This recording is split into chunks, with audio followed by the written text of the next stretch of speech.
Joyce, one of the cornerstones of the 20th century literature, was not so appreciated in his times by the Irish, but now the city of Dublin celebrates his figure by dedicating him statues, museums, and a whole day of commemoration, the Bloomsday. He finally enjoys the fame he deserves. Joyce had a complex and ambivalent relationship with his hometown. In those times, Dublin was a constricting place. In his book, he describes the paralysis that afflicted the city with the legacy of the past and the rule of a strong sense of religiousness. To his contemporaries, he was a real antichrist because he strongly criticized both Catholicism and nationalism, which were the two pillars of Irish society. He felt obliged to leave his country to be able to exercise his artistic ability, but he never forgot the city that is the main character of his work. He wanted to describe and give literary dignity to his city, but he had also a strong sense of truth.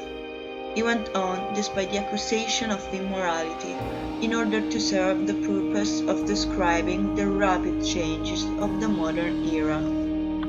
This is the centre that the city of Dublin dedicates to James Joyce. It is aimed to promote the work and the life of the Irish writer, organising tours, hosting lectures and workshops. We had the pleasure to meet Mark Trainer, managing director and Bloomsday organizer, who told us about this love and hate relationship.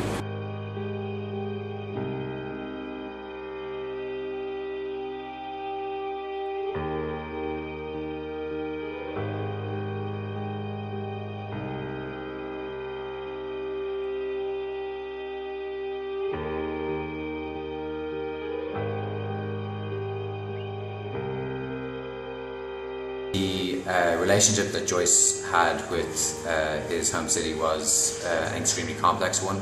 On one level, of course, all of his major work takes as its subject matter the city of Dublin, and Joyce went to great lengths to ensure that his depiction of the city in that particular time, the turn of the 19th century, was depicted in a very accurate manner. Now, this was despite the fact that Joyce lived most of his adult life away from Ireland and away from Dublin. He lived on the European continent, primarily in Trieste, in Zurich and in Paris.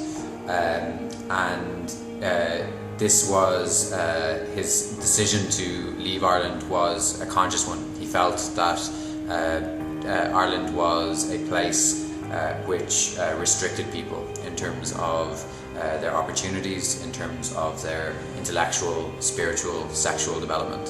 And this is a theme that is explored in all of his work. Dubliners is an excellent example of this, and the notion of paralysis is central to that. Joyce effectively diagnosed Dublin as suffering from a state of spiritual paralysis, and in a sense he put himself forward as someone who would exile himself in an effort to achieve his true individuality as an artist. Now, of course, there is an irony in that, of course, that he only wrote about Dublin. So on another level, he's obviously kind of obsessed with the city and fascinated by the way that it works, fascinated by its street, by its history, its architecture and so on. So I suppose the best way of summing up this relationship is one of almost a relationship between lovers. It's extremely passionate, extremely complex, and also at times quite tumultuous and difficult. He needed to distance himself from Dublin in order to enhance his creative process and to clearly analyze the city's complex social model, later described in his work. The first outcome of this detachment was The Dubliners, written indeed during his stay in Trieste. The book consists of 15 short stories, subtly describing the paralysis, frustration and sloth of Dubliners' lives, portraying their incapability to have an active place in their lives and to make conscious choices about their condition. Dublin produces a sense of stagnation and impotence in its inhabitants. The main characters in The Dubliners physically walk in round patterns through the real names of squares, lanes, pubs, going repeatedly through the streets of condemnation. The psychological portraits and the analysis of the dynamics are very sharp due to his scrupulous meanness, that is, he never uses more words than necessary. The moral decay affects the society at all levels, from the lower working classes, for example the inglorious words of Dublin laundresses, to the high society scions. This ironical detachment is Joyce's way to fathom the mediocre soul of his eternally beloved city.